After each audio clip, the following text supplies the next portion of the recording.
Always Rome in the movies is like a postcard. Did you try to avoid the touristic views? How was the research of the spot of the camera? It was a mixture of the well-known Rome, so that people could recognize Rome, and then the idea was to find places that normally you don't see in movies, places in Rome that you don't normally see, and we got some of those. Yeah, and some we didn't.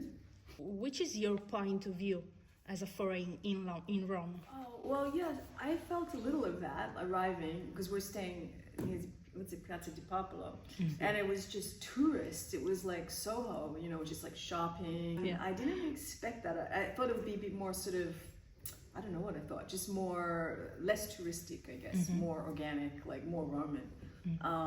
And yes, it was pizza, it was gelati, it was just like these things that you hear about. They were very real experiences here, which I guess is sort of the cliche.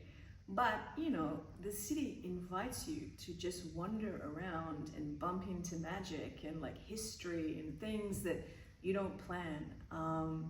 And you can sort of prepare for that, like reading your tour book, so you kind of know what's around, or you can just go for a walk and bump into some museum, and next thing you know, you're having some experience that, it takes you quite deep into yourself. The movie is a romantic comedy in the Christmas time. So, which are the references to this kind of movie who is very popular? I thought that Rome is so magical anyway, and Christmas enhances, that magic. Also the beauty. Yeah. Because, films are made of light. Yeah, and in Rome there is a specific light. During the day, the natural light, the sunset light, that's unique. The colors, the reds, the oranges that come through, of course. Then there is the night, and Rome can be very dark and very spooky in many areas. But at Christmas, even at night, there is some joy. Yeah. Once you're sort of in the project, I think everything else stops. So you sort of prepare yourself to put aside that time, and then you have to just be completely there. I guess you can't do it and not be focused. Same with anything that you are passionate about, I guess.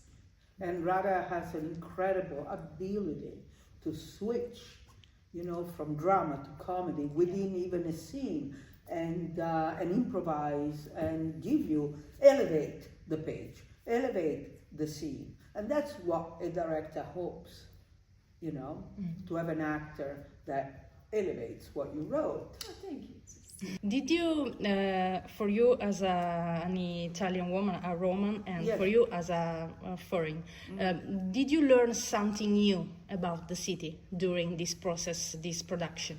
Yeah, I learned how to make movies here that I never known before, because I've only worked in America. Yeah, everything new. I've been here once before for one night, 20 years ago or something. And it was one of those amazing nights where you get driven around on the Vesper and you go to the Colosseum. And then coming here, it was like, I think it was 10 days. So I got an opportunity to kind of really explore and to go into the spaces and get close to the history and walking around. It's just such a great city, just to, Rome. But that wasn't a surprise. I was kind of aware that was going to happen.